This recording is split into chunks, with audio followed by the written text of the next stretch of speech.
tinrato ko silang pamilya. Yan. Pero mali pala. Mali pala na i-attach mo ang iyong sarili sa kanila. Ang problema kasi nating mga salon owner, no? Yung sobrang attach natin sa tao. Na pagka may-ari, hindi ka katulad ng sinasabi nila na mga masasamang mga negosyante. Ikaw ay maayos na amo. Ikaw ay nakikisalamuha. Yo, what's up? Magandang hapon mga salon owner. At ngayong araw na to ay pag-uusapan natin ang salitang pamilya sa negosyo. Itinuring mo silang pamilya. Yan. At kung ngayon lang tayo nakita, ngayon mo lang ako nakita sa Facebook, ako nga pala si Jeff Cinco, isa akong entrepreneur, isang salon owner na nag-share, nagbabahagi ng aking kwento, ng aking problema, at tumutulong ako sa mga baguhang salon owner paano magpatakbo ng kanilang salon business. At ngayon ang araw na to ay pag-uusapan natin yung salitang paano mo tratuhin ang iyong mga empleyado. Kasi. May nag-chat sa akin, no? Ito ay karugtong sa isa kong vlog, no? Part 2 to siya, ng kwento doon is meron siyang inumpisang salon. Pero, ang problema niya, paano i-handle ang kanyang mga tauhan? Paano niya pasunurin? Kasi nga, commission-based sila at 60-40. Kaya sinagot ko yun. At nag-reply siya ulit. Ito yung reply niya. No? Sabi niya dito, tatagalogin ko na lang kasi Bisaya to. Sabi niya dito, Sir, pinagdadasal ko na lang po na ma-okay. Tinrato ko silang pamilya. Yan. Pero mali pala. Mali pala na i-attach mo ang iyong sarili sa kanila. Buti ka man, no? Napaka makapanindig balahibo yung mga mensahe ni ma'am. Alam nyo kasi, pinayuhan ko to siya, no? Masyadong emotional yung post, yung chat niya sa akin. Kaya pinayuhan ko siya tungkol sa tamang pagtrato. At sinabi ko sa kanya na mali yung diskarte niya, no? Kwento ko na lang sa inyo. Yan, para masaya. Alam nyo, bilang salon owner na nag-uumpisa,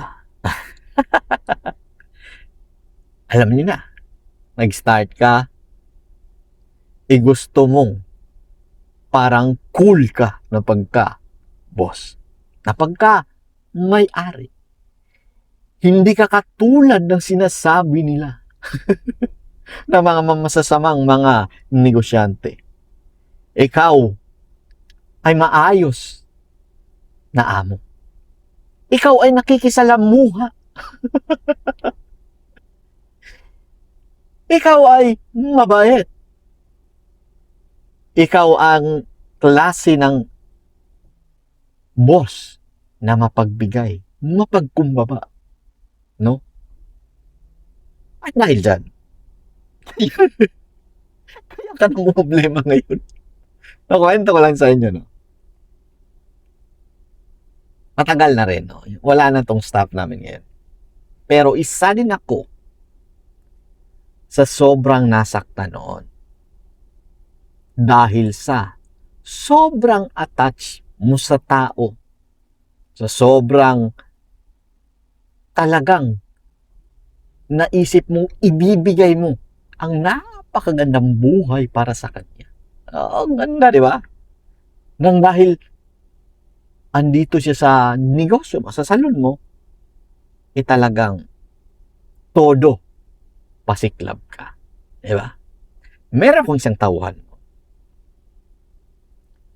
Nung nagsimula siya sa amin, wala siyang kaalam-alam sa pagpapatakbo sa trabaho sa salon business. Wala siyang idea. No? Nag-start siya sa pinaka-basic. Naging nagkaroon ng posisyon at naging stylist. Dumating ang mga panahon na ito ay nakitaan ko ng malaking potensyal, no? Pwede to. Pwede tong maging manager ng salon ko. Sa isip-isip ko, hindi lang pang manager. Pwede tong maging ka-partner ng soon-to-be franchise salon ko. Ganyan ko siya tinitingnan. Tinuring ko siyang pamilya. Tinuring ko siya na etong taong to ay habang buhay na to dito sa aming salon. Siyempre, bilang isang mabait na salon owner, ang gusto ko talaga doon, ang hangad ko talaga doon, ay kumita sila ng malaki. Kumita sila ng sapat, ng sobra para sa kanilang pamilya. At ginawa ko yung lahat. Pero biglang dumating ang araw, ang oras, ang mga buwan na siya ay lumisan. Oo, nag-resign siya. Nagpaalam siya. Hindi na daw siya tutuloy sa aming negosyo. At sa katunayan, para akong nabuhusan yung malamig na tubig, no? Kasi, yung mga owner, pag meron kang tauhan, na sa palagay mo may malaking potensyal, na sa palagay mo etong taong to ay talagang makikipaglaban sa iyong negosyo. Napamahal siya sa negosyo mo. Pero nung umalis siya, sabi ko, hindi kamay.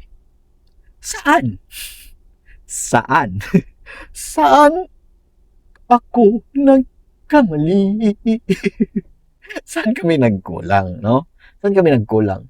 Ang problema kasi nating mga salon owner, no? Yung sobrang attached natin sa tao. Na parang sila ay kapamilya mo na. Iimbitahin mo sa mga okasyon sa bahay nyo, sa mga birthday, sa napaka-importanting mga bagay, no? Nandyan sila. Kasi nga, tingin mo sa kanila, pamilya. Tingin mo sa kanila, kasama mo sa laban sa iyong negosyo. Pero ang katotohanan,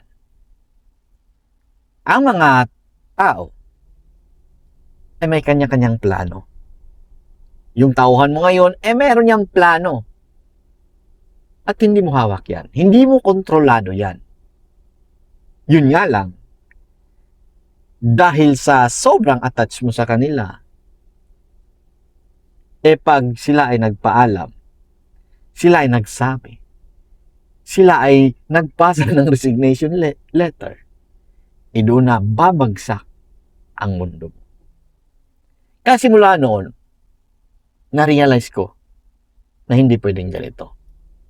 Na hindi pwedeng maging sobrang attached ako. Na sobrang talagang makikipaglaban tong tao sa akin. Huwag kang umasa. Masasaktan ka lang. Kasi, meron nga silang mga pangarap. Meron din silang mga plano sa kanilang buhay. Lalo na kung may mga pamilya ng mga yan, hindi mo na maiiwasan na meron silang gustong gawin na hindi ka na kasama ang iyong negosyo. Kaya sa mga baguhang salon owner dyan na naka-experience ng ganito, hayaan mo lang. Balang araw, ma-realize mo rin na hindi mo kontrolado ang panahon. Hindi mo kontrolado kung anong mga iniisip nila. Hindi mo kontrolado kung anong mga gusto nilang gawin sa buhay. At hindi mo hawak yun. May iba na may plano na next 2 years, next month, next 2 months, next week, biglang mag-resign. Ang problema mo, ikaw, nag-iisip ka long term kasi nga negosyante tayo. Iniisip mo na by next year, maging manager na to. By next year, sigurado ako, maayos ng buhay nito, kumita na to ng malaki. By next year, pwede na itong makakuha ng mga sasakyan, maayos na yung buhay nila. Yun yung mga iniisip natin. Pero sila, iba din yung plano nila. Kaya, ganun talaga. Huwag masyado attach. Huwag masyado attach. Ang negosyo mo ay negosyo mo lang. Hindi na negosyo yan. Kaya lagi kong sinasabi sa mga tauhan ko, dahil yung mga tao kasi, lagi ko yung minomotivate. Pinangaralan ko yan sila sa buhay. Ganito yung gawin nyo sa pera nyo, ganito yung gawin nyo sa sahod nyo, ganito yung gawin nyo sa mga ipon nyo. Pero lagi kong sinasabi na sa sarili ko, na hindi ako aasa na itong taong to, habang buhay to sa akin. Dahil alam ko na alam ko na. Pero, meron at meron talagang mga tao na die hard sa iyong negosyo. At pag nakita mo yung mga yan, pumusta ka na. Pero, huwag kang umasa na pag pumusta ka sa kanila, pupusta din sila sa'yo. Sumugal ka na lang at huwag kang umasa. Diba? At yan lang.